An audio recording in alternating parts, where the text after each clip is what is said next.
शलाकया चक्षुरुन्मिलितं येन तस्मै श्रीगुरवे नमः। श्रीचैतन्यमनोभीष्टं स्थापितं येन भूतले स्वयं रूपः कदा मह्यं ददाति स्वापदान्तिकं। वन्देऽहं श्रीगुरो श्रीयुतापदकमलं श्रीगुरुं वैष्णवांश्च श्रीरूपं साग्रजाता सहगना रघुनाथान्वितं तं सजीवं साद्वैतं सावधूतं परिजनासहितं कृष्णचैतन्यदेवं श्रीराधा कृष्णपदा सहगना ललिता श्रीविशाखान्वितांश्च हे कृष्ण करुणा सिंधु दीनबंधु जगत्पते गोपेश गोपिका कांता राधा कांता नमोस्तुते तप्त कांचना गौरांगी राधे वृंदावनेश्वरी वृषभानुसुते देवी प्रणमामि हरिप्रिये। नमो विष्णुपादाय कृष्णप्रेष्ठाय भूतले श्रीमते भक्तिवेदांता स्वामिनिति नामिने। नमस्ते सरस्वते देवे गौरवाणी प्रचारिणे निर्विशेष शून्यवादी पाश्चात्य देशतारिणे। वाञ्छाकल्पतरुभ्यश्च कृपा सिन्धुभ्य एव च पतितानां पावनेभ्यो वैष्णवेभ्यो नमो नमः।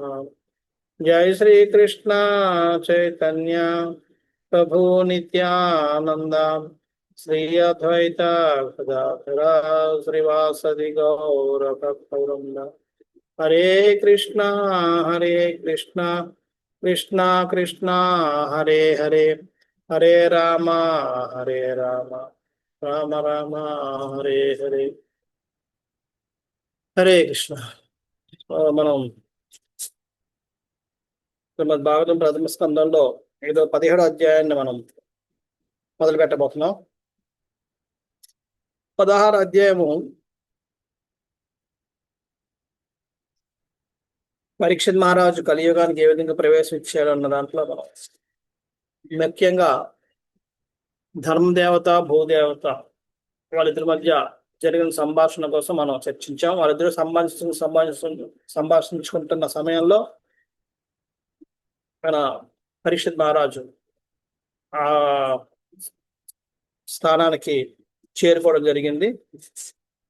ఆ చేరుకున్న తర్వాత ఏమైంది, ఏ విధంగా కలియుగాన్ని దండించాడు, అవన్నీ కూడా మనం ఈ అధ్యాయంలో మనం చర్చించబోతున్నాం.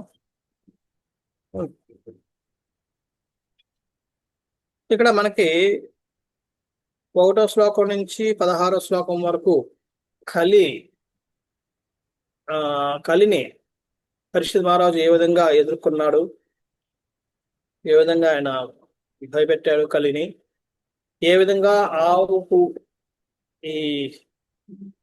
ఆవు రూపంలో ఉన్న ధరణికి, ఎద్దు రూపంలో ఉన్న ధర్మానికి ఏ విధంగా ఆయన నచ్చజెప్పి ఇచ్చేసాడు అన్న విషయాన్ని ఇక్కడ మనం 16వ శ్లోకం వరకు చదవబోతున్నాం. సో ఈరోజు ఈ 16 శ్లోకాలు అవగొట్టడానికి ప్రయత్నం చేస్తున్నాను. టాపిక్ వైపు హరే కృష్ణ. సో ఈ 17వ అధ్యాయం పేరు కలి పురుషునికి దండనము మరియు వరదానం. వరదానం కూడా ఇచ్చాడా, ఏట వరదానం అని కూడా మనం చూద్దాం. 1వ శ్లోకం. సూత ఉవాచ తత్ర గోమిథునం రాజా మనాథవత్ దండహస్తం చ వృషలం దదృశే నృపలాంఛనం. సూత గోస్వామి పలికెను. ఆ ప్రదేశం చేరిన పిమ్మట పరీక్షిత్ మహారాజు రాజవేషధారి అయిన నిమ్న జాతి శూద్రుడొకడు గోవు మరియు వృషభములను అనాథలైనట్లుగా దండముతో కొట్టుటను గాంచెను. చూడండి, ఇప్పటికీ అప్పటికి ఉన్న పరిస్థితి ఎంత తేడా. ఇక్కడ ఏంటన్నారు, గోవు వృషభములను అనాథులైనట్లుగా. అంటే గోవు కానీ వృషభం అంటే ఎద్దు కానీ అనాథగా ఉండకూడదు. ఆ, అంటే దాన్ని బట్టి చూస్తే ఈ రోజు మనం ఎన్నో అనాథ ఆవులను రోడ్ల మీద చూస్తూ ఉంటాం కదా. వాళ్ళకి ఎవరు ఏముండరు. కానీ అది కలియుగంలో తప్ప కలియుగం ముందు వరకు అటువంటి పరిస్థితి లేనే లేదు. ఏ ఆవు కూడా అనాది కాదు, దానికి ఎవరో ఒక యజమాని ఉండేవాడు అన్నది మనం తెలుసుకుంటాం దీన్ని బట్టి. అంచేత ఆవుకి ఎద్దుకి అంటే యజమాని లేకపోవడం అంటూ ఉండదు, అది ఎవరో ఒకరి పరిరక్షణలో ఉండాల్సిందే. ఈ రోజు ఆ పరిరక్షణలో లేరు కాబట్టే ఈ గోవధ అన్నది చాలా జరుగుతుంది. ఎందుకంటే పరిరక్షణ చేసిన వాళ్ళే వదిలేస్తున్నారు అమ్మేసి. కానీ పూర్వం అది అంటూ జరిగేది కాదు. ప్రతి ఒక్క గోవు ఎద్దు అనేది ఎప్పుడు ఎల్లప్పటికీ కూడా ఎవరో ఒక పరిరక్షణ ఉండేది. పరిరక్షణ ఉన్నది అంటే వాళ్ళు అమ్మడం కానీ లేదంటే అది లేదు. వాళ్ళు చూస్తారు మన ఎలాగైతే మనుషులు ఓకే మన వాళ్ళని వృద్ధాశ్రమంలో పెట్టినా లేదంటే ఎలా చేసినా సరే ఒక మనిషి అంటూ ఉంటారు. నా అమ్మ, నా నాన్నగారు, లేదా మా తాత, మా అమ్మమ్మ, లేకపోతే ఎవరో ఒక ఆధీనంగా ఉంటారు. ఫలానా వ్యక్తి ఫలానా మనుషులు అని చెప్పుకుంటారు. వాళ్ళు ఎప్పుడు అనాథలు అయిపోరు. ఓకే అందరిలాగా ఇంట్లో పెట్టుకోకపోవచ్చు, వృద్ధాశ్రమంలో పెట్టచ్చు, లేకపోతే కొడుకుంటుండగానే వేరే వాళ్ళ ఇళ్లలో ఉండొచ్చు. కానీ ఎక్కడో చోట ఉంటారు, కానీ అనాథలు అయితే అవరు. సో అంచే అనాథలు అవ్వలేదంటే అర్థం ఏంటి, వాళ్ళ మీద ఏమేమి జరిగితే వెంటనే వీళ్ళు వెళ్తారు. వెళ్ళి పరామర్శించడమో లేదంటే దానికి తగిన ఏదో సదుపాయం చేయడమో జరుగుతుంది. ఎప్పుడైతే అనాథలు అయిపోతారో ఎవరు పట్టించుకోరు, వాళ్ళకి ఏమి జరిగినా పెద్ద పట్టించుకున్నారు ఎవరు. సో ఈ రోజుల్లో ఆవులు ఎద్దులు అనాథలు అయిపోతున్నాయి కాబట్టి గోవధ అన్నది జరుగుతూనే ఉంటాయి. పూర్వం అవి ఆ రెండు అనాథలుగా ఉండడం అన్నది లేదు కాబట్టి అక్కడ గోవధ అన్నది లేదు. గోవధ కాదు, గోవధ వదిలేయండి, గోవుల్ని గోవుల మీద చెయ్యి వేయడం కూడా జరిగేది కాదు. అంటే వాటిని శిక్షించడం అన్న పదమే లేదు.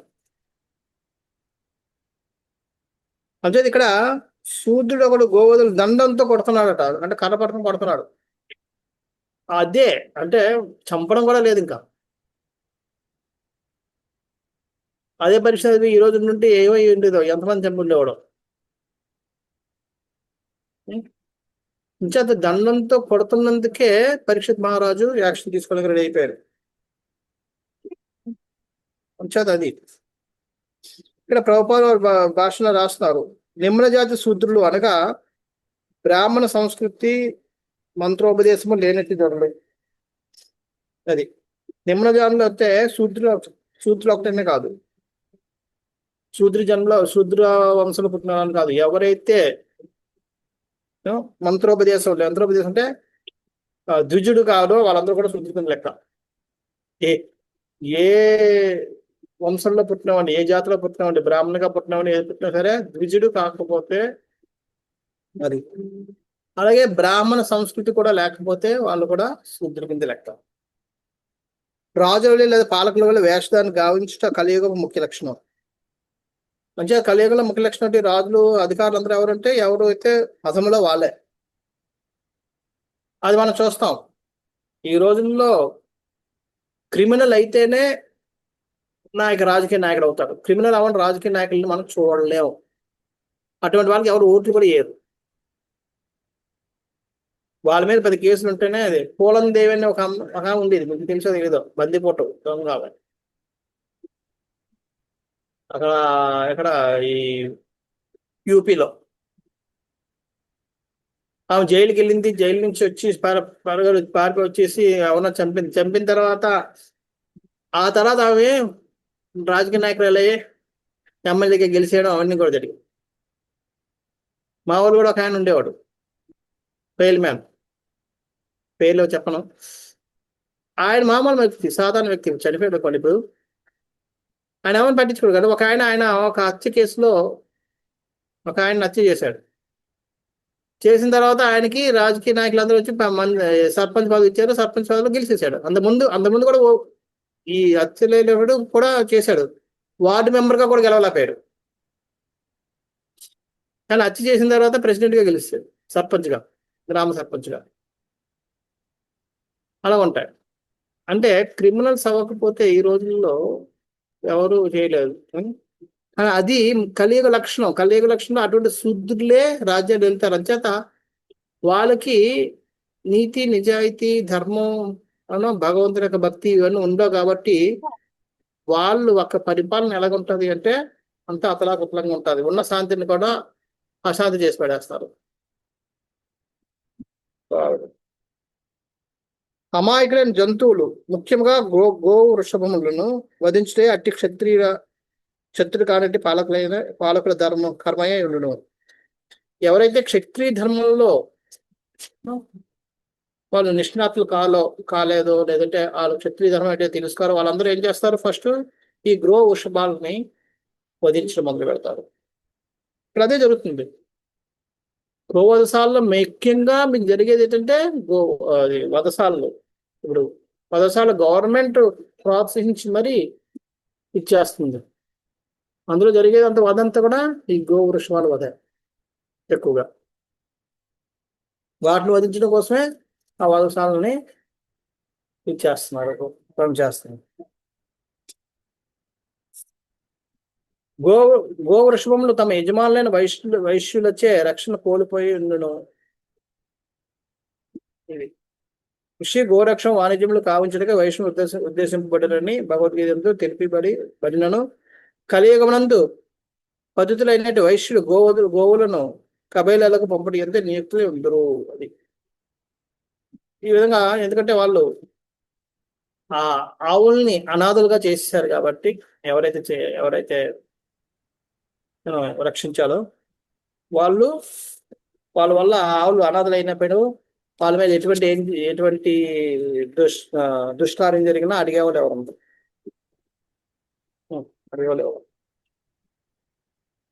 వస్తుంది. ఇక్కడ రాజవేషధారి అయినా అని చెప్తాం. నృప లాంఛనం నృప అంటే రాజు, లాంఛనం అంటే లాంఛనాలు. అంటే లాంఛనం అన్నది ఏంటంటే ఒక ప్రత్యేకమైన రీతి. లాంఛనప్రాయంగా అంటే చేశారంటే ఒక పద్ధతి ప్రకారం అది ఒక పద్ధతి ఉంటుంది. సో అదేవిధంగా నృపలాంఛనం అంటే అర్థం ఏంటంటే రాజుకి కొన్ని రకాలైన సింబల్స్ ఉంటాయి. ఆ సింబల్స్ ఇప్పుడు మన డ్రామాలు వేసాం చూడండి. సపోజ్ పోలీసుగా వేషాలు వేసినప్పుడు వాళ్ళు ఏవో కాకి డ్రెస్ వేసుకోవచ్చు, అన్ని వేసుకోవచ్చు. కానీ కొన్ని సింబల్స్ ఉంటాయి, గవర్నమెంట్ సింబల్స్, అవి వాడడానికి ఉండదు. అవి వాడితే కేసు చట్టపరంగా చర్య తీసుకుంటాం. అవి లేకుండా వాడతారు. అవి ఓన్లీ అధికారికంగా ఉంటాయి. అదేవిధంగా ఇక్కడ కూడా కొన్ని రాజులకి ఒక రకమైన లాంఛనప్రాయమైన సింబల్స్ ఉంటాయి, గుర్తులు. ఆ గుర్తులన్నిటినీ కూడా ఈయన ధరించాడట. అది ప్రాబ్లం. అది ఏంటంటే అది క్షమించడానికి నేరం.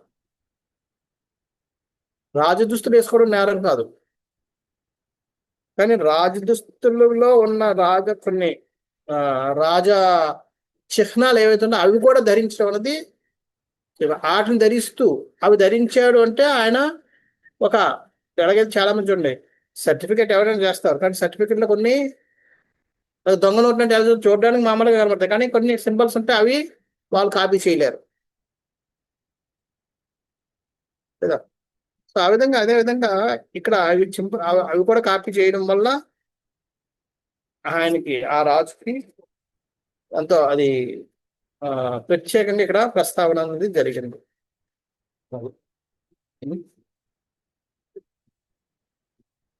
తర్వాత వృషం మృణాల ధవలం మేహంతమివ బిభ్యతం వేపమానం పదైకేన సేదంతం సూత్రతాడితం. తల్లిని తామర పుష్పం వలె ధవలవర్ణము కలిగిన వృషభమును తనను కొట్టుచున్న సూత్రించే మిగుల భీతి చెంది ఏకపాది అయి వణుకుచు మూత్రమును విడిచుచుండెను. సో ఇక్కడ మృణాల ధవలం తామరవనం తెల్లని నేను ఈ ఆవు తాలూకా వర్ణం ఎలాగుందట, తెల్లని తామర పువ్వు ఏ విధంగా ఉంటుందో, కమలం ఎలా ఉంటుందో ఆ రూపంలో ఉందట. అది ఆల్రెడీ ఒంటి కాలు మీద ఉంది, 3 కాళ్ళు దాన్ని పనిచేయలేదు, నిలబడటమే కష్టం అవుతుంది. దాని మీద ఆ సూర్యుడు దండిస్తూ కొడుతూ ఉంటే అది కదలలేక ఉండలేక భయంతో మలమూత్ర విసర్జనం చేస్తుంది. మీరు ఎప్పుడైనా చూసారో లేదో, ఏదైనా ఒక ఆవుని కానీ ఎద్దుని కానీ మీరు కొత్త ప్రదేశానికి తీసుకెళ్ళండి, అది ఏం చేస్తుంది ఎప్పుడైనా అబ్జర్వ్ చేశారు? ఎవరికైనా తెలుసా ఏమవుతుంది, ఏం చేస్తుందో? తీసుకెళ్తే ఏం చేస్తుంది, ఏం జరుగుతుంది, ఎవరికైనా తెలుసా? తెలియదు ప్రభు. అవునా? ఫస్ట్ వెళ్ళడానికి ఇష్టపడదు. ఒకవేళ బాగా ఆయనకు తెలిసిన వ్యక్తి అలవాటు పడిన వ్యక్తి ఉంటే అలవాటు పడిన వ్యక్తితో పాటు వెళ్తాది, కానీ మూత్రము మలము ఎక్కువగా పోస్తూ ఉంటారు. అందులో పేడ మొత్తం పల్చగా కారిపోతూ ఉంటారు. అలా కారుతుంది అంటే అది పూర్తిగా భయంలో ఉందని అర్థం.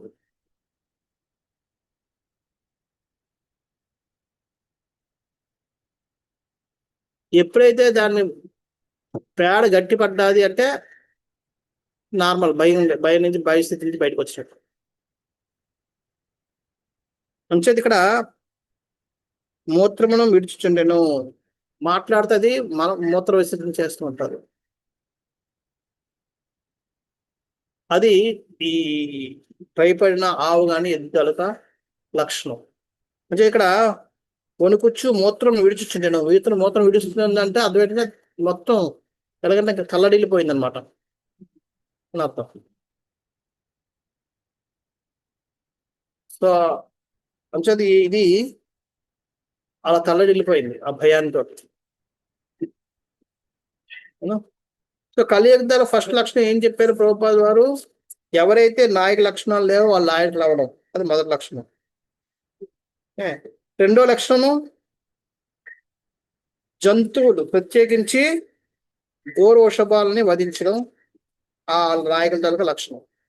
ఇక్కడ రెండోది చెప్తున్నారు ప్రభుపాద వారు ఈ భాషల్లో, తెల్లని తామర వలె మలిన రహితంగా నుండి ధర్మ నియమములు అనాగరిక శూద్రజనులచే భ్రష్టములగుట కలియుగము ఇంకొక లక్షణం. కలియుగ రెండో లక్షణం ఏంటి? ఈ శూద్ర రాజులు ఎవరైతే ఉంటారో వాళ్ళు ఏం చేస్తారు? ధర్మ నియమాలు మొత్తాన్ని భ్రష్టం కలిగిస్తూ ఉంటారు, అది రెండోది. అందుకనే కాస్తో కోస్తో పాటించిన వాడు కూడా పాటించుకుంటూ పోతారు, పాటించుకుండా చేయడం వాళ్ళ లక్షణం ఫలితాలు. అదే ప్రభు, తాము ధర్మమేమి పాటించు వారము కామని వారు బాహాటముగా ప్రకటింతురు. ఆ విధముగా ధర్మరూపి అయిన నిర్మల వృషభమును సంహరించి వేయుటకే కలియుగమునందు పలు విధములైన వాదములు సాంప్రదాయములు పెంచి పెరుగుగలవు. వాళ్ళు బాహాటంగా వాళ్ళు ధర్మాన్ని ధిక్కరిస్తున్నాం అని చెప్పి ప్రకటించుకుంటాం డిప్లొమాటిక్ గా. అలాంటి ఇప్పుడు మనం ఇప్పుడు గ్లోబల్ పాలిటిక్స్ అంటే ఇప్పుడు మనకి ప్రపంచవ్యాప్తంగా జరుగుతున్న రాజకీయాలు అన్ని ఏదైనా మనం గమనిస్తే అన్ని అవే జరుగుతున్నాయి. వాళ్ళు పరోక్షంగా ధర్మవంతులు ధర్మరక్షకులు అనే పేరు మీద ఆ ధర్మాన్ని వృద్ధి చేస్తున్నారు అని మనం క్లియర్గా చూడొచ్చు. అంటే అది చిన్నపిల్లలతో అర్థం అవుద్ది, కానీ పేరుకైతే మాత్రం వాళ్ళందరూ ధర్మాన్ని రక్షిస్తున్నట్టుగా పేరు కడతారు, కానీ వాళ్ళకి క్లియర్గా కనబడుతున్నది. అది కలియుగ లక్షణం. అందుకే ఇక్కడ ప్రభుపాద వారు మళ్ళీ రాస్తున్నారు, ధర్మ నియములు మిగిలిన కొద్దిపాటి ఉనికి సైతము కంపించుచు ఏ క్షణమైనను పత్రం చెందునేమో అన్నట్లుగా పలు విధములైన అడ్డంకులు వచ్చే కలత చెంది ఉండును. అదే ఇక్కడ ఎద్దు వణుకుతుంది అంటే అర్థం ఏంటంటే దాన్ని ప్రదక్షిణగా మనం ఎలా అర్థం చేసుకోవాలంటే కాస్తో కోస్తో యూనో ధర్మ నియమాలు పాటించే వాళ్ళకి ఉన్న ఆ అవకాశాలు కూడా క్షీణింపజేస్తారు ఈ కలియుగంలో. అది అంటే ధర్మ నియమాలు పాటించడానికి అసలు అవకాశం లేకుండా చేసేస్తారు.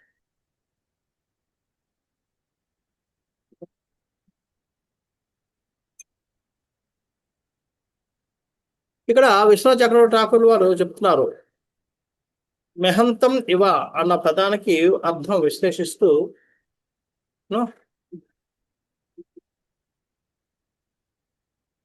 చెప్తున్నారు, అది ఒంటి కాలమే నిలబడ్డది, ఆ ఒంటి కాలమే నిలబడుతూ ఉండి ఆ మూత్రాన్ని కంటిన్యూగా విసర్జన చేస్తూ ఉంది.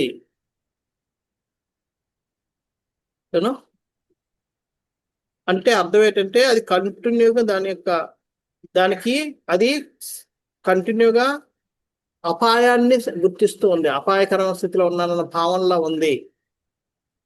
అందుకని అది కంటిన్యూగా మూత్ర విసర్జన చేస్తుంది.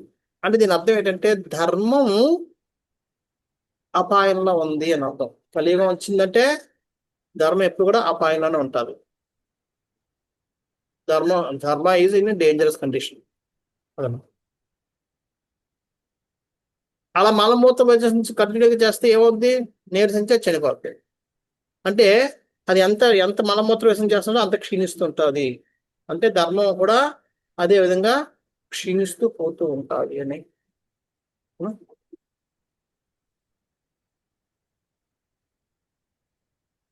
సో అక్కడ ఒంటి కాలం మీద నిలబడి అది వణుకుతుంది అంటే అర్థం ఏంటంటే దానికి జరుగుతున్న అన్యాయాన్ని అది గుర్తించినప్పటికీ కూడా ఏమి చేయలేని స్థితి. ఎందుకంటే ఒంటి కాలం మీద ఉంది, 4 కాళ్ళ మీద ఉంటే కొమ్ములు ఇసిరి ఉండేదేమో. కలియుగంలో ధర్మం కూడా అదే స్థితిలో ఉంది. అధర్మం అని తెలిసినా కూడా ధర్మం ఏమి చేయలేని పరిస్థితి. అందుకనే కలియుగంలో కోర్టుల్లో గట్ట మీరు చూస్తే ధర్మదేవత విగ్రహం ఉంటుంది. ఎవరికైనా తెలుసా? చూసాం ప్రభుజీ. ఎలాగుంటది? గంతలు కట్టేసి ఉంటుంది. కళ్ళకి గంతలు కట్టేస్తారు. అంటే ధర్మదేవత చూడలేదు, చూసినా ఏం చేయలేదు, చూడనట్టే ఉండాలి, ఏం చేయలేదు.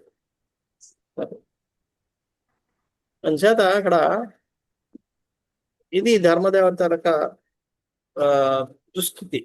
ఆ దుస్థితిని ఇక్కడ ఈ ఎద్దు ద్వారా మనకి వివరణ ఇస్తున్నారు. ఇది 2వ లక్షణం. 3వ లక్షణం కలియుగ 3వ లక్షణం మనకి వివరిస్తున్నారు ఇక్కడ 3వ శ్లోకంలో. గారచ ధర్మ దుఃఖాం దీనం వృషం శూద్ర పదార్థాన్ వివత్సమాశ్రువదనాం క్షామాం యవ సమిచ్చతీం. గారచ ధర్మ దుఃఖాం దీనాం. గార అంటే అక్కడ ఆవు కూడా ధర్మ దుఃఖ దీనం.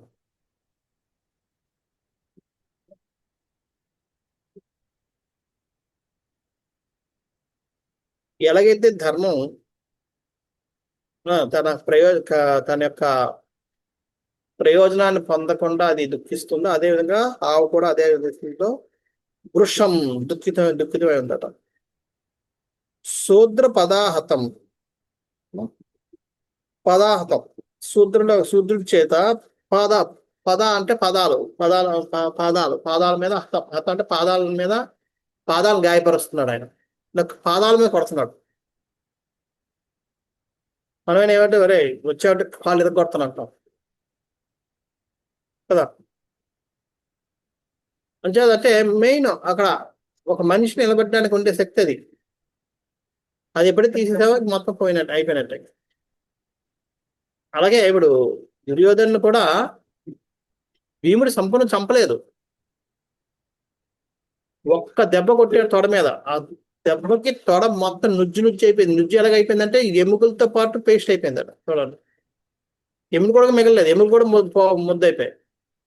అంత గట్టి కొట్టాడు ఒక్క దెబ్బే.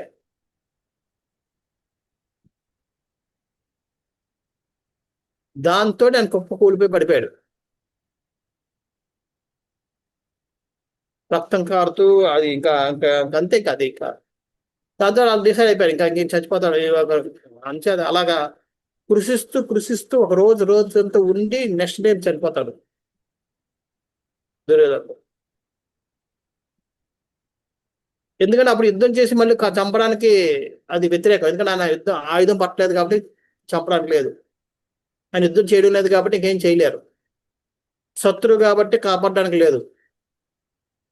సో ఈ విధంగా ఆయన వదిలేసి వెళ్ళిపోయారు అక్కడ.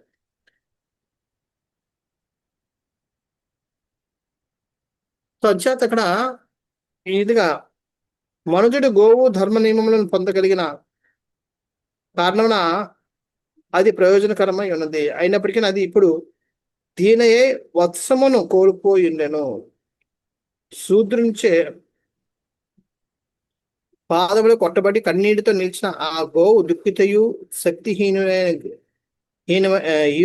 శక్తిహీనయునై గడ్డిని మేగోరి ఉండెను. మనుజుడు గోవు ధర్మ నియమమును పొందగలిగిన కారణమున అది ప్రయోజనకరమై ఉన్నది. మనుజుడు అన్నవాడు గోవు అంటే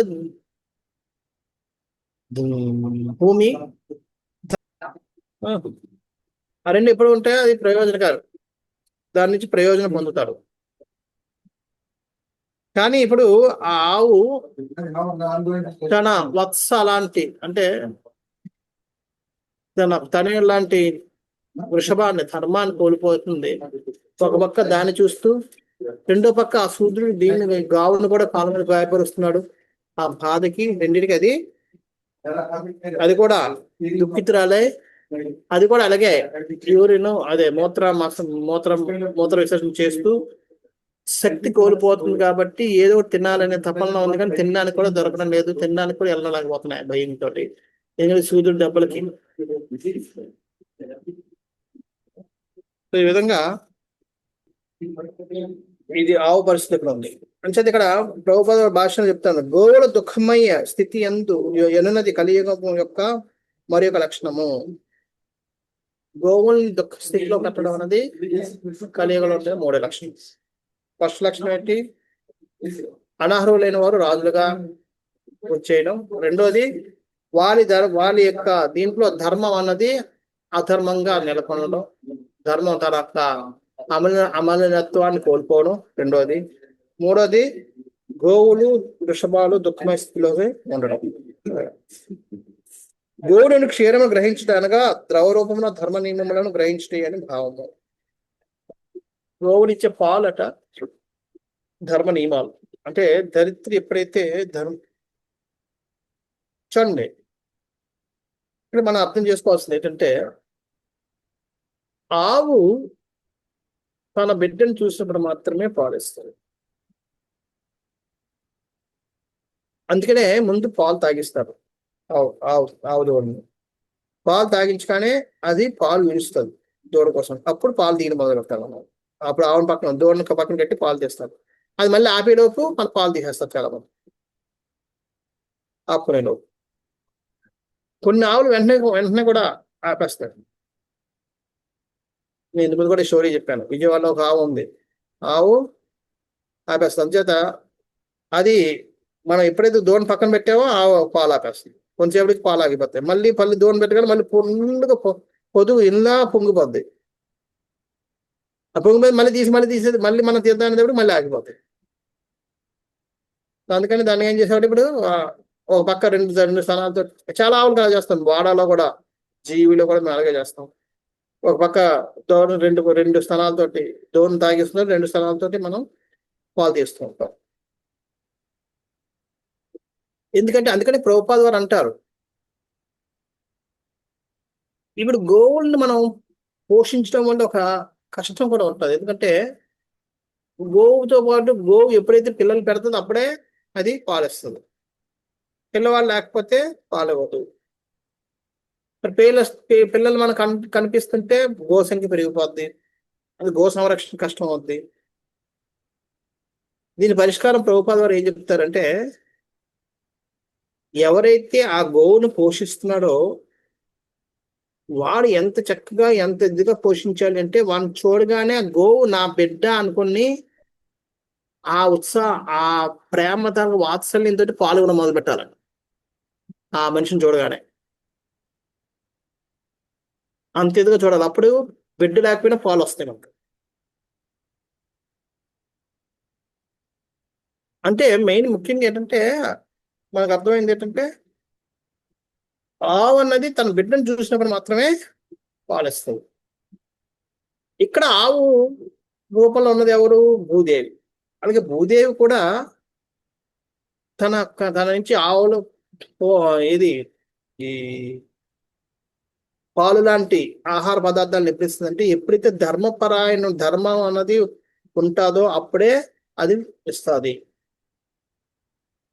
అందుకనే ధర్మం ఎప్పుడైతే కోల్పోతామో అప్పుడు భూమి కూడా తన పంటలని తన యొక్క సారత్వాన్ని తీసుకుంటుంది, లాగేసుకుంటుంది, పూర్తిగా ప్రదర్శించదు, నిస్సారంగా తయారవడం మొదలు పెడుతుంది. దానికి కూడా ఎప్పుడైతే ధర్మం వర్ధిల్లుతుంది భూమి మీద అన్నప్పుడు ఆ ధర్మం బిడ్డలాంటిది ఈ గోవుకి. ఎలాగైతే గోవు దాని బిడ్డను చూసి పాలు ఇలాగిస్తుందో, అలాగే భూమాత ఈ ధర్మాన్ని చూసి పంటలు కానీ తన సారత్వం మొత్తాన్ని బయటికి తెస్తుంది. దీన్ని మనం పృథ్వీ మహారాజు యొక్క దీని నుంచి మనం తెలుసుకోవచ్చు. పృథ్వీ మహారాజుకి పరిపాలనలో అది ఇవ్వడం మానేస్తుంది. భూమాత పంటను పండించడం మానేస్తుంటే పృథ్వీ మహారాజు కోపం వస్తుంది. ఎందుకు ఇవ్వడం లేదంటే, ఇదంతా అధర్మపరమైన వీళ్ళకి నేను ఎలాగ ఇవ్వగలను, నేను ఇవ్వదలుచుకోలేదు అంటాడు. నేను ఇమ్మని అడుగుతున్నాను, నువ్వు ఇవ్వాలని చెప్పిన తర్వాత ఆయన ఇస్తుంది, అది ఇస్తుంది కూడా. సంచేత ఏంటంటే, ఎప్పుడైతే ఆ ధర్మం పెరిగిపోతుంటుందో భూమాత కూడా తన యొక్క సారత్వాన్ని లాగేసుకుంటుంది, ప్రదర్శించదు, ఇవ్వదు, తగ్గించేస్తుంది.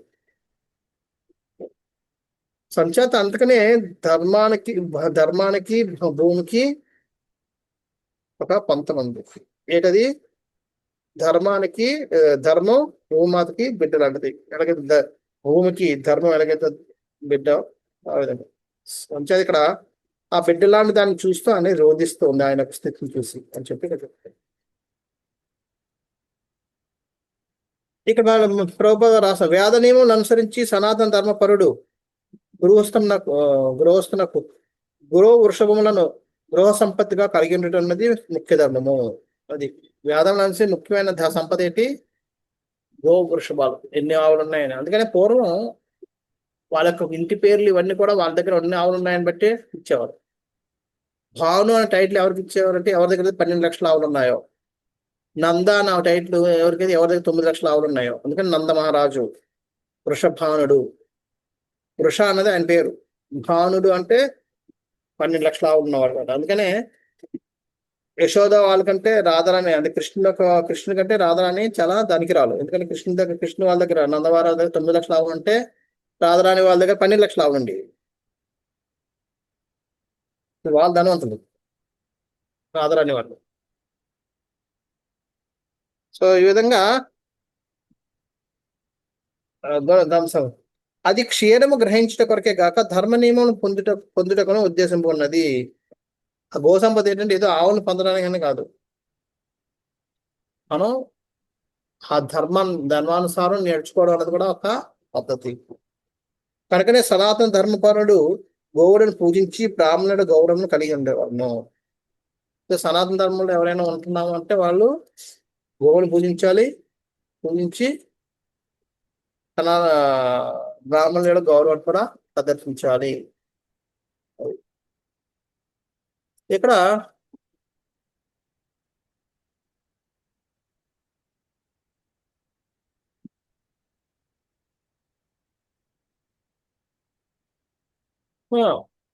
ఇక్కడ విశ్వ చక్రవర్తి ఠాకూర్ వారు రాస్తున్నారు.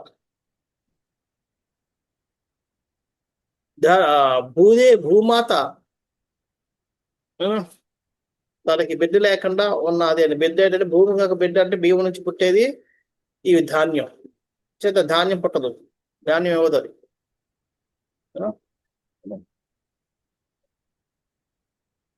ఎందుకు ధాన్యం అవ్వదు? తన ధర్మాన్ని అవి మనం మొత్తం నాశనం చేస్తుంటారు కాబట్టి ఆ నాశనం చేయడం వల్ల అది ధాన్యం కూడా ఇవ్వదు. అలాగే ఇక్కడ ఎక్కడైతే ధర్మం అనేది పాటించారో అక్కడ యజ్ఞ యాగాదులన్నీ ఆగిపోతాయి. యజ్ఞ యాగాదుల వల్ల కూడా భూమాతకి ఎంతో పుష్టి సంపుష్టి అనేది దొరుకుతుంది. అది కూడా లేకపోవడం వల్ల భూమాత చాలా నీరసంగా ఉందట. ఎందుకంటే భూమాత మనకి భూమిలాగా ఉన్నప్పటికీ కూడా ఆమె కూడా ఒక దేవత. దేవతకి అందరికి కూడా యజ్ఞాల వల్ల ఏమవుతుంది, వాళ్ళకి యజ్ఞంలో భాగం. యజ్ఞం అయిన తర్వాత లాస్ట్లో వాళ్ళు సమర్పిస్తే దాంట్లో ప్రసాదం వాళ్ళు స్వీకరిస్తుంటారు. వాళ్ళు ఆమె కూడా వాటా వస్తుంది. ఎప్పుడైతే యజ్ఞాలు ఆగిపోయావో అప్పుడు ఆటోమేటిక్గా ఆమెకి ఆహారం కూడా దొరకడం లేదు. ఆ విధంగా కూడా ఆమె నీరసం అయిపోయింది. 2 విధాల చేత అది ధర్మపరాయణం ఎప్పుడైతే పోతుందో యజ్ఞాలు ఆగిపోతుంది. యజ్ఞాలు ఆగిపోతే ఆమె నీరసం అవుతుంది. నీరసం అయిపోతే ధాన్యం ఆగిపోతుంది. అంటే ఈ విధంగా కనెక్షన్ అన్నమాట. సో ఇక్కడ వైష్ణవాచార్యులు చెప్తారు, కలియుగం ఏం చేస్తుందంటే అధికారులందరినీ కూడా కరప్ట్ చేస్తుంది. అంటే కరప్ట్ చేయడం అంటే ఏం చెప్తాం, అవినీతి పరులను చేస్తుంది. ఎప్పుడైతే అవినీతి పరులు అయ్యారో అప్పుడు ఏం చేస్తుంది, ఎవరైతే వాళ్ళ మీద ఆధారపడి ఉన్నారో వాళ్ళు దోచుకోవడం మొదలు పెడతారు.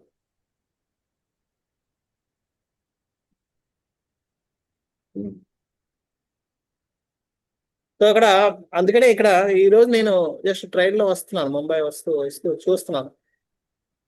ఒక ఆయన ఇడ్లీలు అమ్ముకోవడానికి వచ్చాడు. ఇడ్లీ ఎంత అంటే ప్లేట్ 50 రూపాయలు అన్నాడు. ఈ కస్టమర్ ఇడ్లీ వేడిగా ఉన్నాయా అని అడిగాడు. ఆయనేమో ఎవరైతే అమ్ముతున్నా ఆయనేమో మీకు ఇడ్లీ వడ 2 కావాలా, ఇడ్లీ కావాలని అడిగాడు. ఈయనేమో అదే టైంలో ఇడ్లీ వేడిగా ఉన్నాయా అని అడిగాడు. ఆ వ్యక్తి వేడిగా ఉందా అని వెళ్ళలేదు, ఇడ్లీ అన్నాడు కానీ ఇడ్లీ వేసాడు అంటూ. ఈయన అంటాడు నాకు ఇడ్లీ కాదు, ఇడ్లీ వడ 2 కావాలి, ఇడ్లీ వేడిగా ఉన్నాయా అని అడుగుతున్నాడు. అంటే మళ్ళీ ఇడ్లీ వడ 2 ఇచ్చాడు. ఇడ్లీ వడ 2 ఇచ్చాడు కానీ ఇడ్లీ వేడిగా మళ్ళీ అడిగాడు. మళ్ళీ అనేటప్పటికి ఆయన మళ్ళీ ఇడ్లీ అంటున్నాడు, ఇడ్లీ అని వింటున్నాడు కానీ వెనకాల వేడిగా ఉన్నదా అని వినడం లేదు. అలాంటి అప్పుడు వెళ్ళకపోతే ఏంటండి ఏమన్నది అడగడం లేదు. ఆయన చిరాకు పడిపోయి కేకలేయడం మొదలు పెట్టాడు చూడండి అమ్ముకునేవాడు. నాకు అర్థమైంది కలియుగం. కాకపోతే ఆ కొన్నోడు ఎంత ఎంత నెమ్మదిగా మాట్లాడాలి. నేను మీద కాకపోతే ఏంటి 10 గంటల కోసం చెప్తుంటావు, ఇడ్లీ అంటావు, మళ్ళీ ఇడ్లీ వాడంటావు, మళ్ళీ ఇడ్లీ అంటావు. ఈయనంటాడు నేను ఇడ్లీ వేడిగా ఉందని అడుగుతున్నాను, నేను ఏమి అడుగుతున్నాను, అది నువ్వు వినమేంటి అంటే నేను వినపడి నువ్వు వినడం లేదని చెప్పి కేకలేయడం మొదలు పెట్టాడు. ఎందుకని ఇప్పుడు మా దాంట్లో పెయింట్రీ లేదు, ఈ బయట నుంచి చేస్తే వాళ్ళు కొడుకు తింటారు చస్తారు అని చెప్పి వాళ్ళు వేరే గతి లేదన్నట్టుగా వాళ్ళు. సో ఎప్పుడైతే ఈ అధికారులు అవినీతి పరులు అవుతారో ఇప్పుడు ఏం చేస్తారు, ఎవరైతే వాళ్ళ మీద ఆధారపడ్డారో వాళ్ళని చేస్తారు. అలాగే టీ కూడా స్టేషన్లో ఉన్నప్పుడు అదే వ్యక్తి 10 రూపాయలకు అమ్ముతున్నాడు, స్టేషన్ దాటగానే ట్రైన్ 20 రూపాయలకి పంపుతున్నాడు. ఎందుకంటే వాళ్ళకి తెలుసు ఇప్పుడు వేరే టీ వాడు ఎవడు రాడు.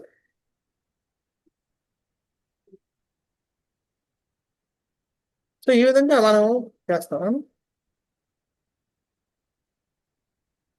అంచేత మనకి నిజమైన ధర్మపరాయణత్వం అంటే ఇటువంటి వాళ్ళు ఎవరైతే పీడితులు అయితే ఉన్నారో, ఏ విధంగా ఆధారపడి వాళ్ళ మీద వాళ్ళకి స్వేచ్ఛ ఇచ్చిన రోజు అది నిజమైన ధర్మపరాయణత్వం.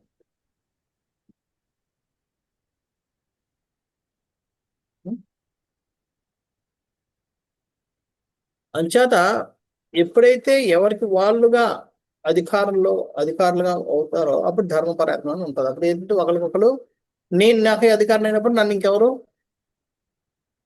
వేరే వాళ్ళు ఎవరు కూడా నన్ను ఆ, అడగలేదు. మోసపరచలేరు, నన్ను ఎక్స్పోర్ట్ చేయలేరు. అంచేత నాకు నేను అధికారిగా ఉండాలంటే నేను ధర్మాన్ని అంతటిని పాటించాలి. అలాగే చాలా మంది ఇప్పుడు ఏమవుతుందంటే నా దగ్గరకు వచ్చేటప్పటికి ధర్మం మాట్లాడతాను, పక్క వాళ్ళ దగ్గరికి వెళ్ళేటప్పుడు నా ధర్మం మర్చిపోతాను.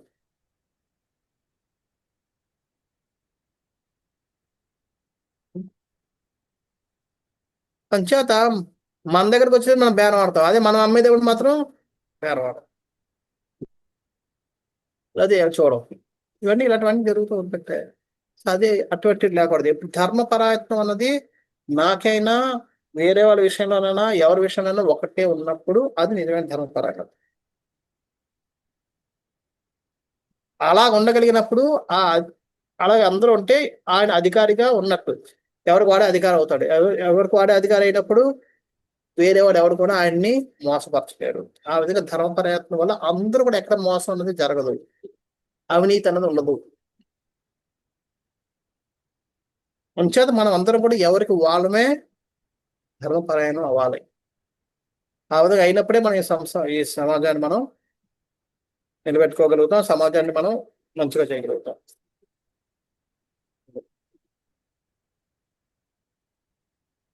నెక్స్ట్, ప్రపచ్చరథమారూఢ కార్తస్వర పరిచ్ఛదం మేఘ గంభీరయ వాచ సమారోపిత కార్ముక. ధనుర్బాణాలను ధరించి స్వర్ణమయమగు రథమునందు ఆసీనుడే పరిశ్రమ అంతటా అతనితో మేఘ గంభీర స్వరమున ఇట్లు పలికెను. అదే టైంలో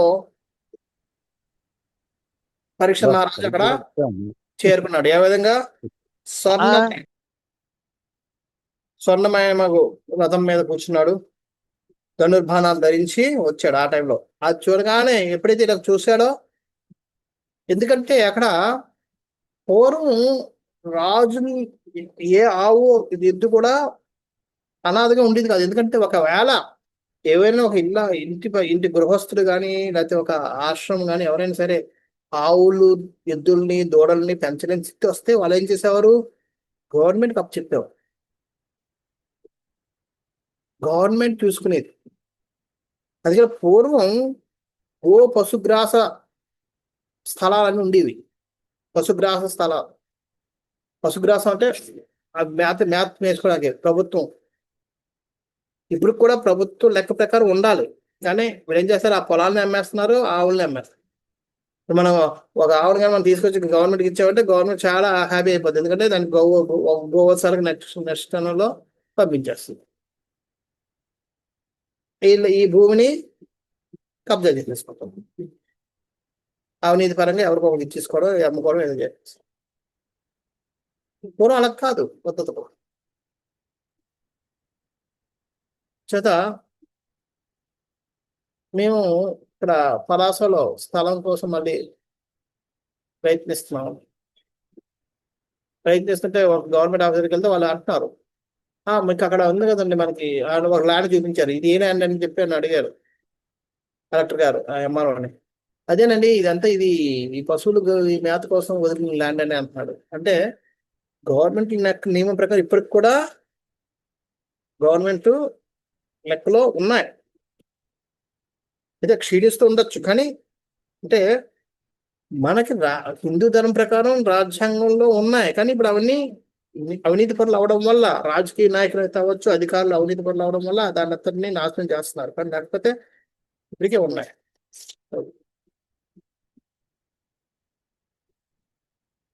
అంచేత ఇక్కడ రాజు అన్నవాడు ఎప్పుడు కూడా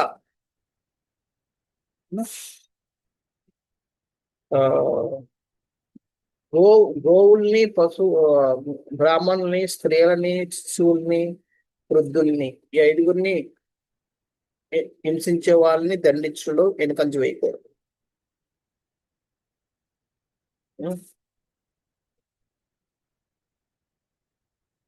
సో వెంటనే ఆయన తన పరిస్థితి ఏం చేశాడట? వెంటనే బాణం తీసాడట. బాణం తీసి వదలని రెడీగా ఉండి గట్టిగా అరుస్తున్నాడు, చెప్తున్నాడు, శూద్ర ఏదో ఒకటి.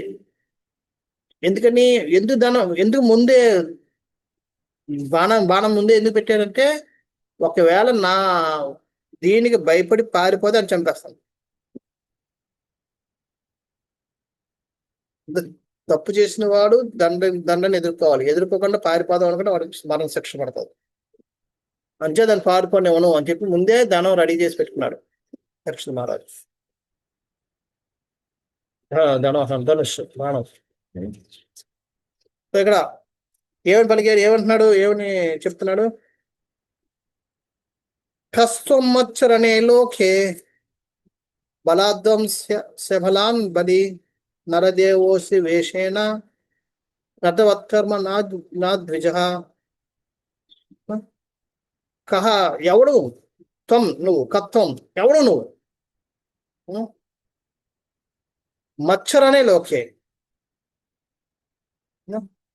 మత్సరణే, చరణే అంటే సరం అంటే బాణాలు.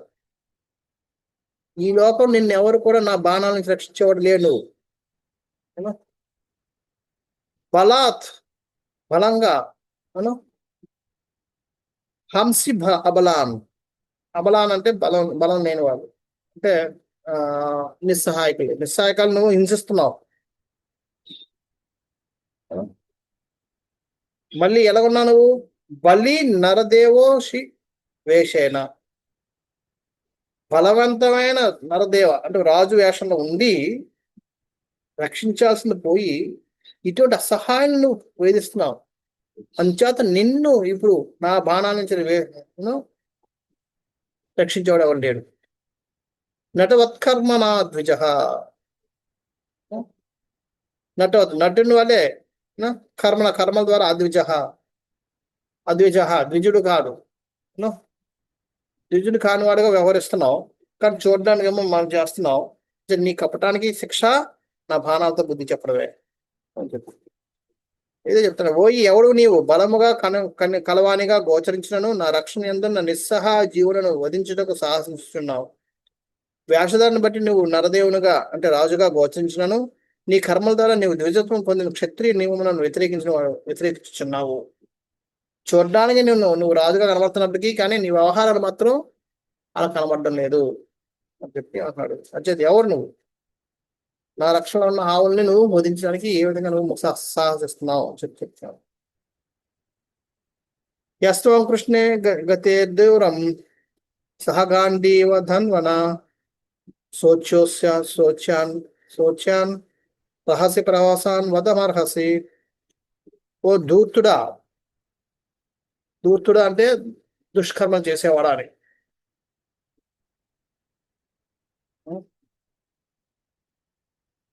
దేవదేవుడును శ్రీకృష్ణుడు, గాంధీవదారిని అర్జునుడు కనుమరుగైనందున ఈ అమాయక గోవును కొట్టుటకు సాహసించుటివా ఏమి? నిర్జన ప్రదేశమైన దోషియగు జీవుని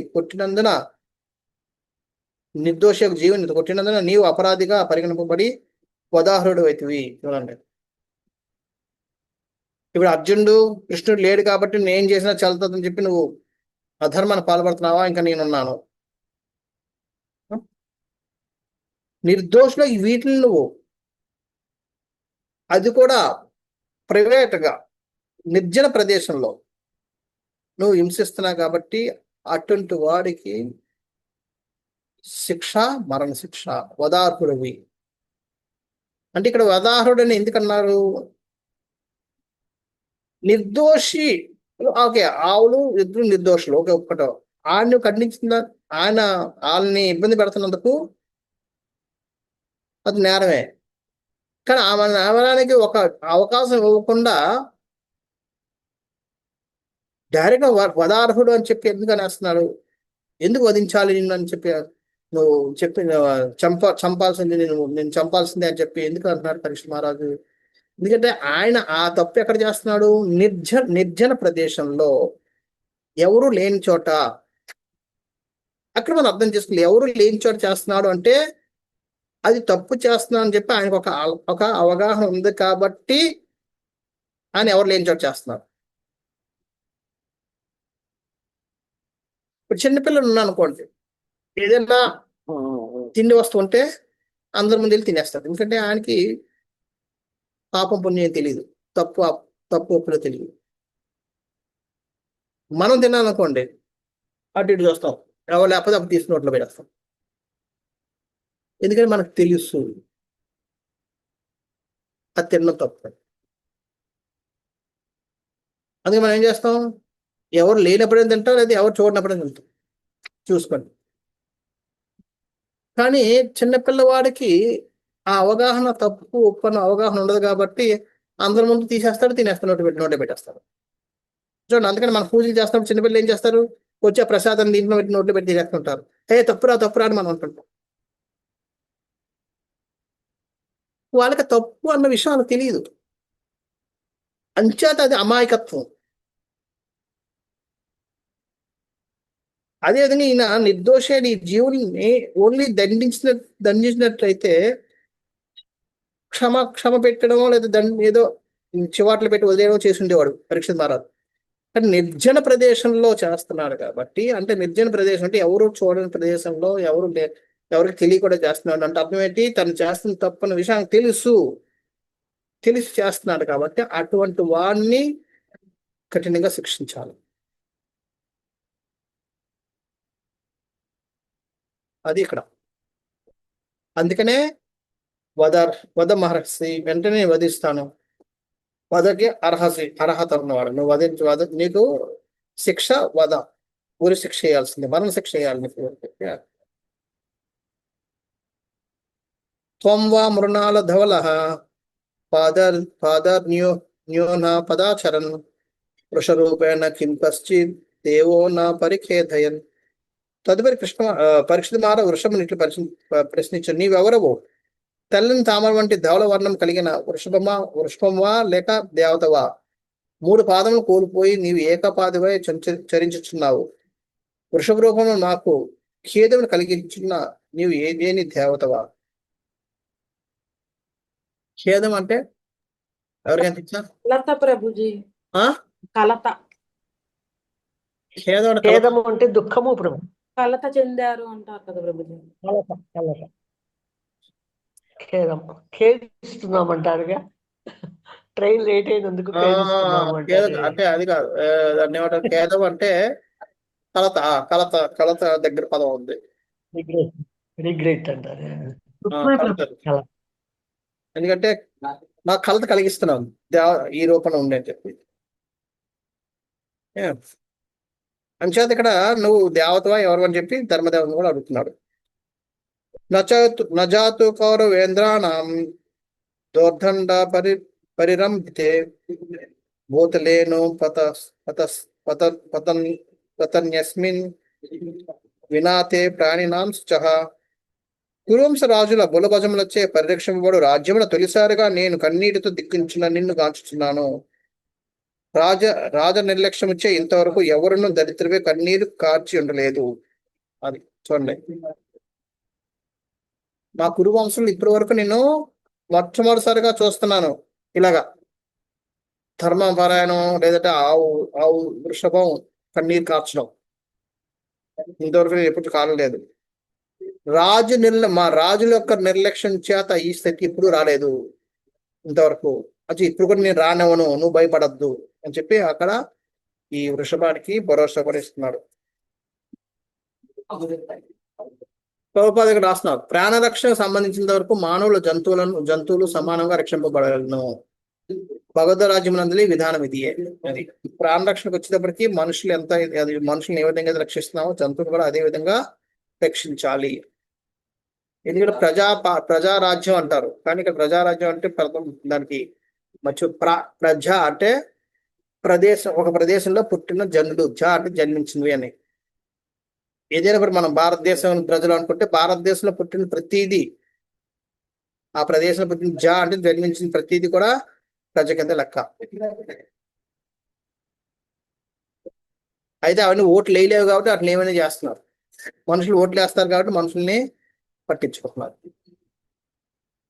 నిజానికి ప్రజ అంటే జన్మించింది, ఏదో ఒక ప్రదేశంలో జన్మించింది ప్రతిదీ కూడా ప్రజ కింద లెక్క. అందులోకి ఆవులు, జీవులు అంటే క్రిములు, కీటకాదులు, పురుగులు అన్ని కూడా వస్తాయి, అన్ని కూడా ప్రజల కింద లెక్క. దేన్ని కూడా మనం ఇచ్చేయడం లేదు. అది అలాగా ఎవరైతే చూసుకుంటారో అది భగవద్ రాజ్యం మందలి విధానం అని చెప్పి ప్రభుపాదులు చెప్తున్నారు. 9వది మా సౌరభే యాత్ర శుచో వ్యతుతే వృషలాత్ భయం మారోధిరంభ భద్రంతే కళానాం మయి శాంతరి మరి శాస్తరి మరి ఓ సురభి తనయ, ఇక నీవే మాత్రం దుఃఖింపవలదు. ఈ నిమ్న జాతి శూద్రునికి నీవు భయపడవలసిన అవసరం లేదు. ఓ గోమాత, పాలకునిగా దుర్మార్గులను అణుచువానిగా నేను జీవించినంత కాలము నీవు రోధించడానికి ఎట్టి కారణం లేదు. మీకంతా శుభమే కలగగలదు. ఇక్కడ ముందు దాంట్లో కూడా అదే రాజుల యొక్క నిర్లక్ష్యం చేత గోవు గాని పశువులు గాని ఏనాడు కూడా కన్నీరు కార్చలేదు. అంచేత ఇప్పుడు కూడా నేను చెప్తున్నాను, ఈ శూద్రుని మీరు భయపడాల్సిన అవసరం లేదు. పాలకునిగా నేనున్నంతసేపు దుర్మార్గం అణచివేయడంలో ఎటువంటి ఏమరపాటుని చూపించను. అంచేత నేను జీవించినంతసేపు మీరు రోధించాల్సిన అవసరం ఉండదు. మీ అంతే శోభమే కలుగుతుంది అని చెప్పి వాడికి భరోసా ఇస్తాను ఇద్దరికి. తర్వాత ఎస్ రాష్ట్రీయ ప్రజా సర్వ త్రస్యంతే సాధ్వసాధుభిః తస్య మత్తస్య నశ్యంతి కీర్తిరాయుర్భోగో గతిః ఏష రాజ్ఞం పరో ధర్మో త్యర్థానాం మూర్తి నిగ్రహ అత ఏనం వదిష్యామి భూతద్రుహం మసత్తమం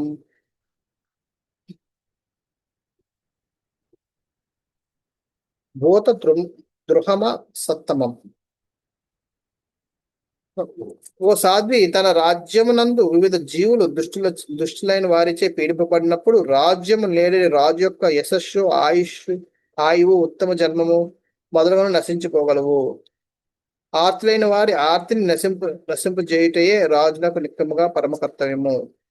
ఇక జీవులని హింసకు పాల్పడినందున ఈ పరమ దృష్టిని నేను తప్పక వదిలింపగలను. ఎప్పుడైతే జీవులు దుష్టపీడితులు అవుతారో ఆ రాజు యొక్క రాజ్యము, యశస్సు, ఆయుష్, జన్మ అన్ని కూడా నాశనం చెందుతారు. అంటే రాజు యొక్క ప్రథమ కర్తవ్యం ఏంటి? ఆర్తులైన వాళ్ళ ఆర్తనాదాలని తొలగించడమే రాజు యొక్క ప్రథమ కర్తవ్యం. అంచేత మిమ్మల్ని ఆర్తులు చేశాడు కాబట్టి ఈయన్ని దండించడం నా కర్తవ్యం. అంచేత నేను తప్పక ఈయన దండిస్తాను, అవసరం వధిస్తాను అని చెప్పి చెప్తున్నాడు. ప్రభుపాదులు వారు చెప్తున్నారు, ప్రజ అనగా దేశములను జన్మించిన వారిని భావము అనగా మానవులకు జంతువులకు ఈ పదము అన్వయించుతున్నది. ఇందులో మనం చర్చించాం.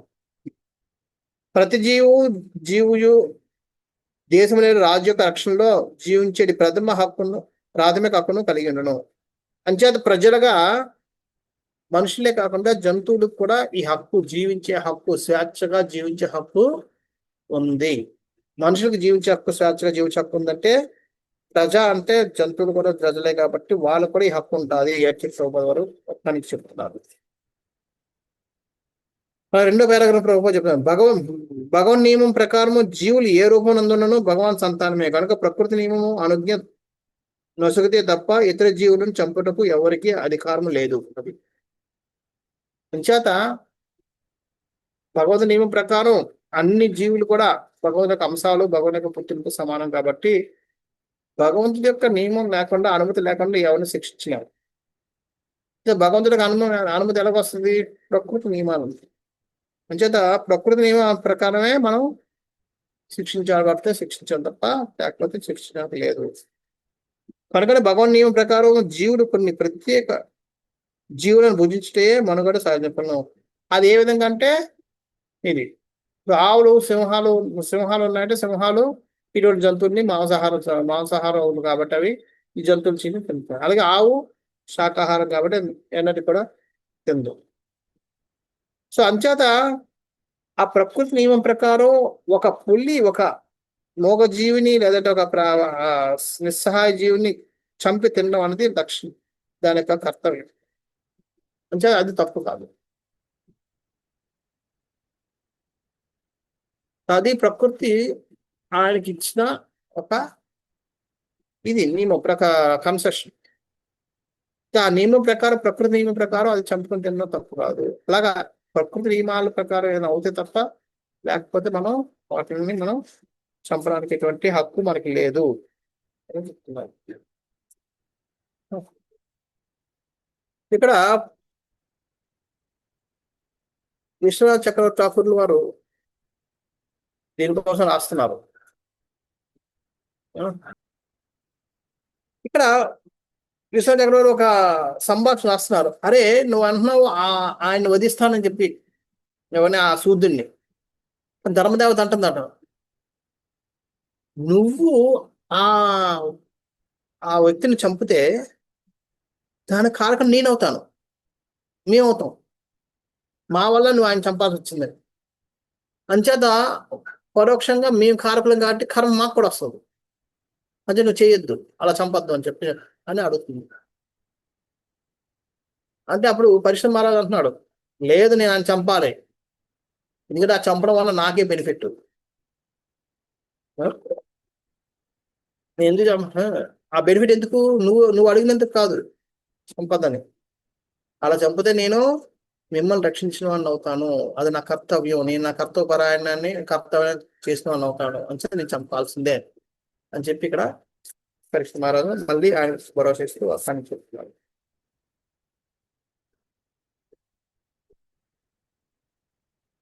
గోవృశ్చ తవ పాదాం స్త్రీన్ సౌరభేయ చతుష్పద మా భూం స్వాదృశ్య రాష్ట్రే దృశారాష్ట్రే రాజ్యాం కృష్ణానువర్తినాం.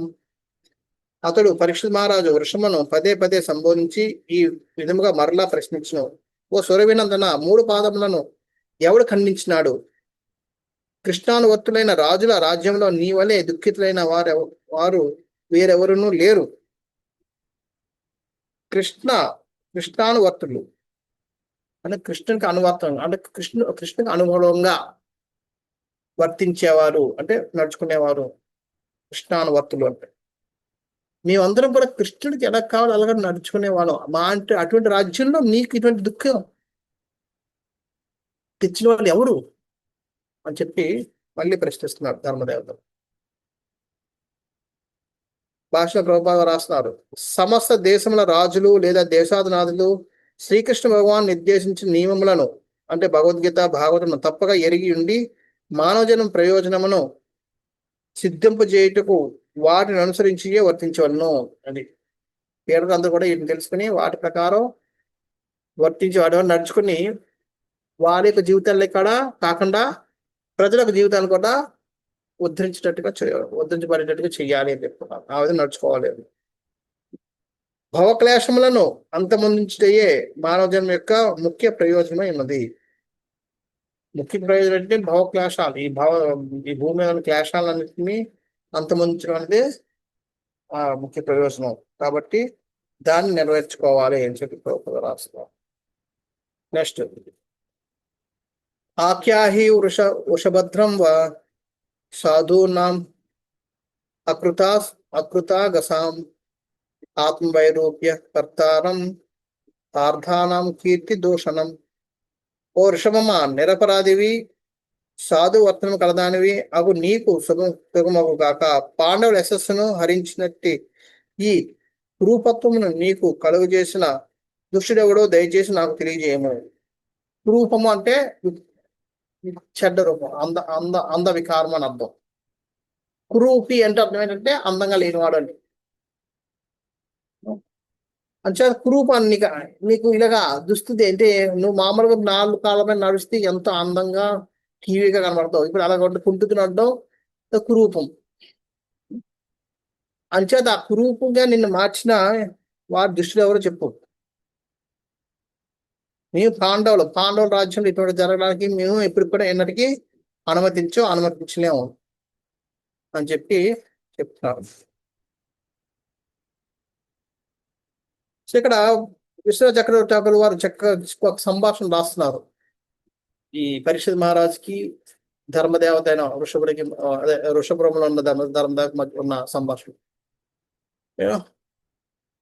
వృషభదేవుడు అంటున్నాడు, దయచేసి నాకు ఎవరు నీకు ఆ రూపాన్ని, ఎవరు నీకు ఇలాగ 3 కాళ్ళని ఖండించారో చెప్పు, ఆ మనిషిని ఇప్పుడే నేను చంపుతాను. అక్కడ చెప్తే అది అప్పుడు కూడా ఎద్దు ఇంకా చెప్పలేదు, ధర్మదేవత ఏం చెప్పడం లేదు. అప్పుడు అంటున్నాడు మళ్ళీ కృష్ణరాజు, ఓ వృషభమా, నేను ఇంకేం చెప్పలేను, ఎందుకని ఏం చెప్పలేను, నువ్వు చెప్తే నేనేం చేయగలను, అయినా సరే ఏం చెప్పడం లేదు. చేత నాకు తెలుసు నువ్వు చాలా మంచి మనసు ఉన్నవాడివి, నిరపరాధివి, అపరాధం చేయని వాడివి. నువ్వు సంతోషంగా ఉన్నా దుఃఖంగా ఉన్నా ఇతరుల యొక్క శ్రేయస్సుని కోరుకునేవాడివి తెలుసు. కానీ నువ్వు తప్పనిసరిగా ఇప్పుడు చెప్పాల్సిందే ఆ అపరాధి ఎవరో, ఎందుకంటే నువ్వు సహించచ్చు నీ కష్టాన్ని, నువ్వు సహిస్తూ చెప్పకుండా ఉండొచ్చు, కానీ నువ్వు చెప్పకపోవడం వల్ల ఏమవుతుంది, మా వంశానికి కలకం వస్తుంది.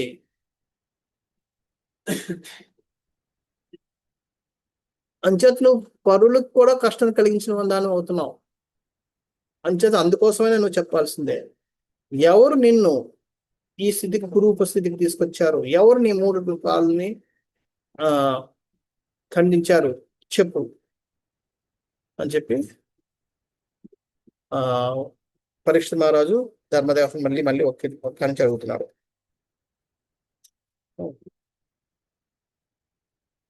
గణే నాగస్యఖం యుంజన్ సర్వతోస్యచ్చ మద్భయం సాధోనం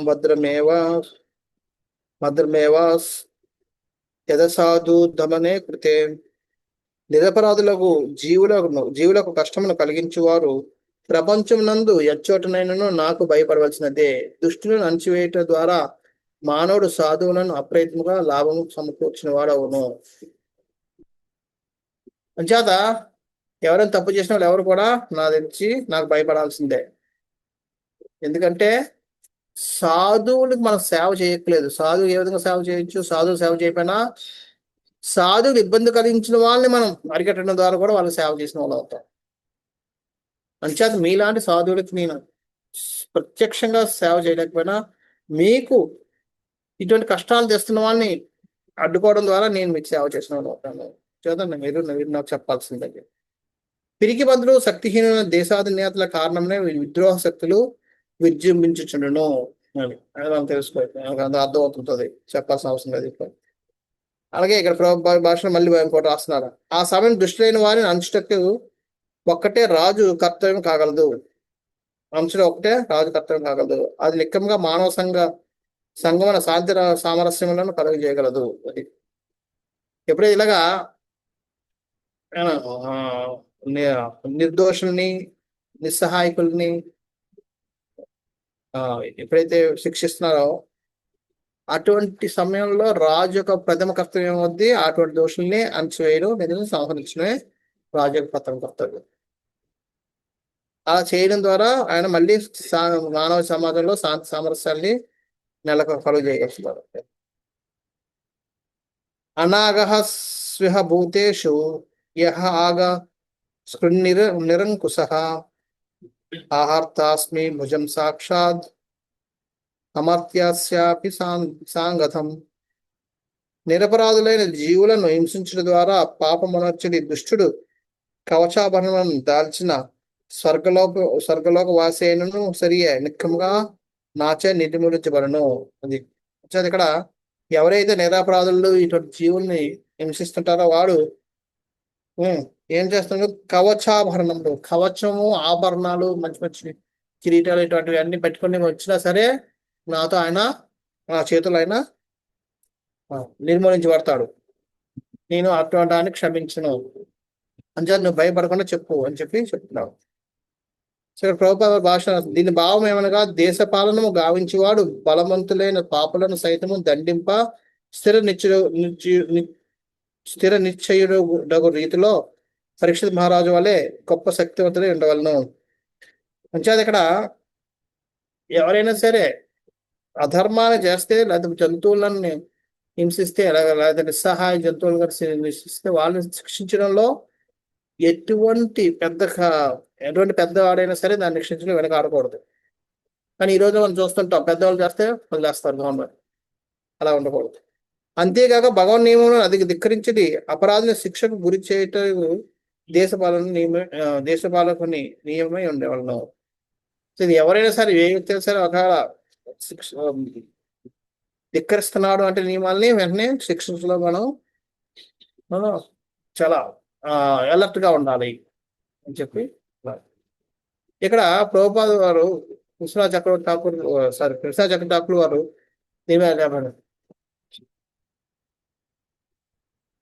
ఇక్కడ ఆ వృక్షం అడుగుతుంది, ఓకే నువ్వు చెప్తాను ఇంత మంచి చెప్పు నేను శిక్షిస్తాను అంటాడు. అక్కడ ఒక శిక్షించిన వ్యక్తి నీకన్నా శక్తి సంపన్నుడు అయితే ఏం చేస్తావు నువ్వు అంటే అప్పుడు అంటున్నాడు, ఆయన దేవత అయినా ఉండొచ్చు, తప్పు చేశాడు కాబట్టి నేను ఆయన్ని క్షమించను, ఆయన శిక్షిస్తాను.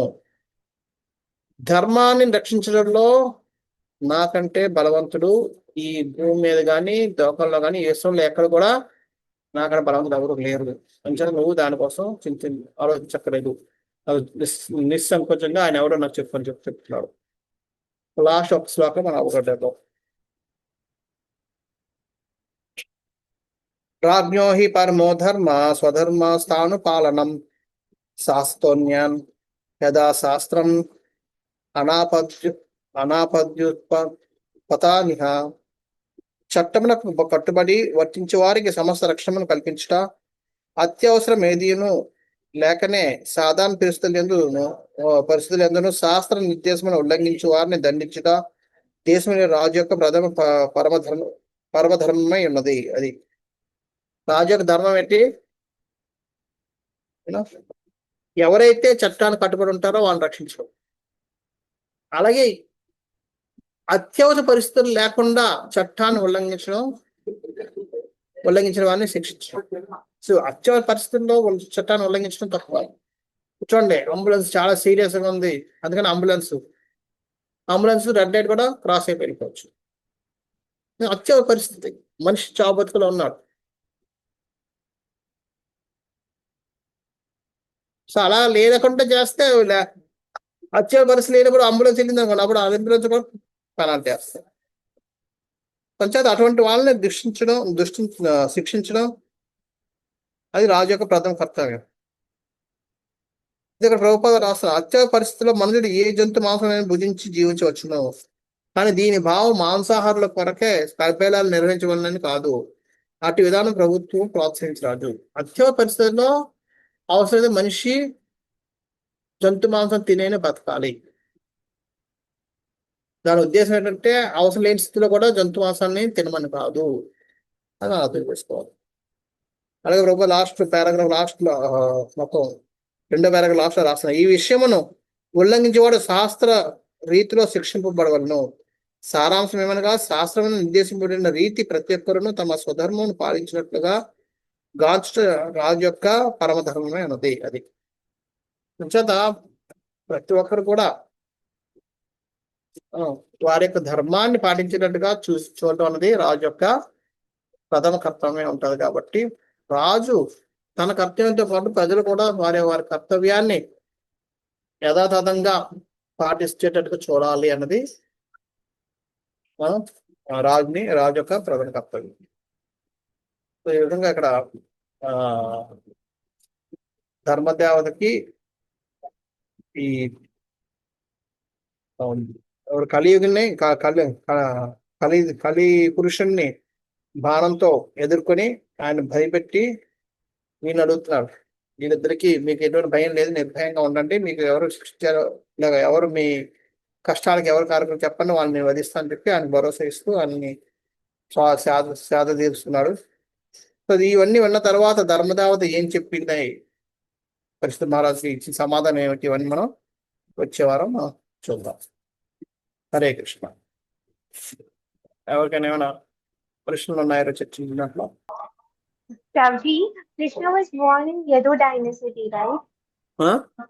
Krishna was born in Yadu dynasty because those people were pious. Um, Because of that, they are doing cow protection. Um. But these days, instead of feeding cows, people feed dogs, right? They feed dogs in their home and they treat them as a family member, which means they are also doing humanity. ఇది ఇక్కడ ప్రశ్న ఏంటంటే పూర్వం యదువంశంలో పుట్టాడు, ఎందుకంటే వాళ్ళందరూ గోరక్షణ చేసేవారు కాబట్టి వాళ్ళందరూ ఎంతో పద్ధతులుగా పవిత్రులుగా భావించడం వల్ల కృష్ణుడు అక్కడ జన్మ తీసుకున్నాడు. కానీ ఈ రోజుల్లో చాలా మంది కుక్కలు కూడా పెంచుతుంటారు, వాళ్ళు కూడా ఒక కుటుంబ సభ్యులుగా చూస్తుంటారు. అది కూడా జీవోదయ కింద వస్తుందా? ఇక్కడ చూడు, కొన్ని ఇప్పుడు చూడు, మనకి ఇప్పుడు ప్రజెంట్ చూసుకుంటే కొన్ని స్త్రీ ప్రొటెక్షన్ కోసం చాలా చట్టాలు ఉన్నాయి, అవునా కదా? కానీ అంటే స్త్రీలు ఒక్కడే మనుషులా, పురుషులు మనుషులు కాదా? No, ఆ? they are also human beings. కదా? మరి గవర్నమెంట్ ఇద్దరు ఆలు మనుషులు వీళ్ళు మనుషులు అయినప్పుడు ఇద్దరిని సమానంగా చూడకుండా ఓన్లీ స్త్రీల వరకే ఎందుకు ఆ నియమాలు పెట్టారు? ఎందుకంటే స్త్రీలకి పురుషుణ్ణి ఎదుర్కొనే శక్తి తక్కువ, మామూలు శారీరకంగా కానీ ఏదైనా.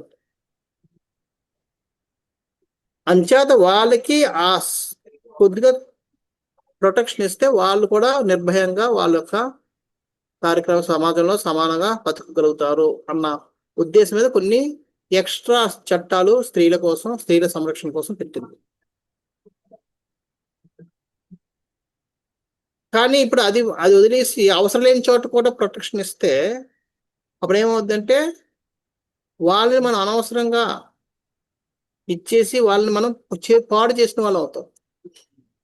అది మంచి ఎవరికి జరగదు. ఎక్కడ ఇవ్వాలో, ఎంతవరకు ఇవ్వాలో అంతవరకు ఇవ్వాలి, లేకపోతే ఏమవుద్ది? ఇప్పుడు చూడు, మనకి ఇప్పుడు ఈ రోజుల్లో జరుగుతుంది, ప్రతి ఒక్క కుటుంబంలో జరుగుతున్న ఏకైక తప్పు, పెద్ద తప్పు నేను చెప్తాను. అది వీళ్ళు చాలా మంది అంగీకరిస్తారు, కానీ కష్టతరమైన కష్టతరంగా అంగీకరిస్తారు. చూడండి, ఇప్పుడు మనం అందరం సంపాదిస్తున్నాం, కష్టపడ్డాం, ఎంత కష్టపడి సంపాదించాం, మనందరూ కోరుకుంటున్నాం మనలాంటి కష్టాలు మన పిల్లలు కలగకూడదు. అంచేత వాళ్ళని మంచి ప్రయోజనకరం చేయాలి. ఇప్పుడే వెరీ గుడ్. మనకి చదువుకి సదుపాయాలు లేవు, చదువు ఉంటే మనం ఇంకా బాగా చదువుకుని ఉండేవాళ్ళం. అంచేత మన పిల్లలకి మన ట్యూషన్ పెడుతున్నాం, వెరీ గుడ్, అంతా చెయ్యాలి. అది అవసరం కూడా, ఎందుకంటే వాళ్ళు ఎలాగో ట్యూషన్కి వెళ్ళమంటే వెళ్ళలేరు, డబ్బులు సంపాదించలేరు కాబట్టి మనం చేసేస్తాం. అక్కడ వరకు బాగానే ఉంది. కానీ ఇప్పుడు మనం ఇంకేం చేస్తాం, ఇంకొక అడుగు ఇంకా ముందుకు వేస్తున్నాం. ఏంటి? ఇప్పుడు వాళ్ళు కూడా సంపాదించుకోకుండా కూర్చుని తిన్నా సరే తరగనంత సంపాదన పెట్టాలని చెప్పి మనం బ్యాంక్ బ్యాలెన్స్ పెంచుతూ కూర్చుంటాం. అంటే ఏంటి, మనం ఏం చేస్తున్నాం, ఇప్పుడు వాళ్ళు బాధ్యతలుగా పెద్ద మనలా కాకుండా కష్టపడకుండా చేయాలని చెప్పి ఇప్పుడు ఏం చేస్తున్నాం, వాళ్ళు బద్దకస్తులైనా పర్వాలేదు, కూర్చుని తిన్నా కూడా తరగకూడదు అన్నట్టుగా చేస్తున్నాం. అంటే బద్దకస్తులు అవ్వమని మనం కోరుకుంటున్నాం. అంటే మనం ఎంత కష్టపడి ఇన్ని ట్యూషన్లు పంపించి చేసింది ఏంటి, అని బద్దకస్తుడిగా పనికిరాని విధంగా తయారు చేయాలంటే మన ఉద్దేశం.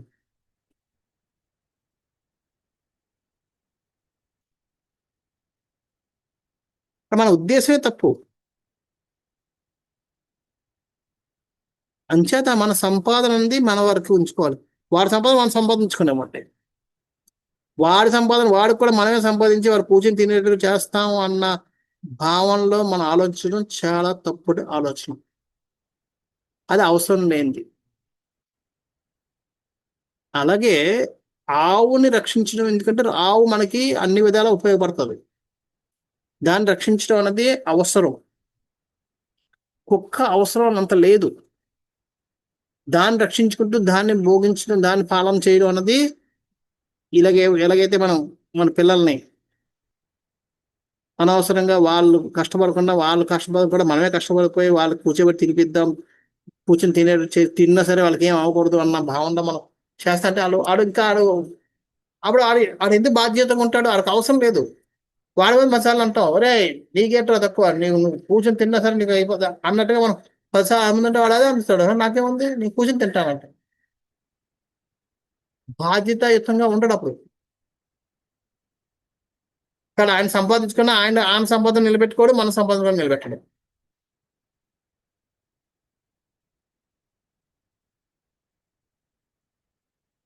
తర్వాత మనం వచ్చి మళ్ళీ ఏడుస్తున్నాం, మా పిల్లలు అలాగే అయిపోయారు, నేను ఇంత కష్టపడ్డాను, వాడంతా నాశనం చేస్తున్నాడు. చేస్తుంది ఎవరు? మనమే మనమే నేర్పింది దానికి. అంచేత అవసరం లేని దాన్ని మనం ఇవ్వడం, అది మనకి ముద్ద అనిపించవచ్చు, లేదంటే ప్రేమ అనిపించవచ్చు, కానీ ప్రేమ కాదు. అది వైపరీత్యానికి దారి తీస్తుందని గుర్తించాలి. అలాగే అవసరం లేని జీవుడికి మనం రక్షణ ఇచ్చి వాళ్ళని అందరం అర్పిస్తే అది మంచిది కాదు.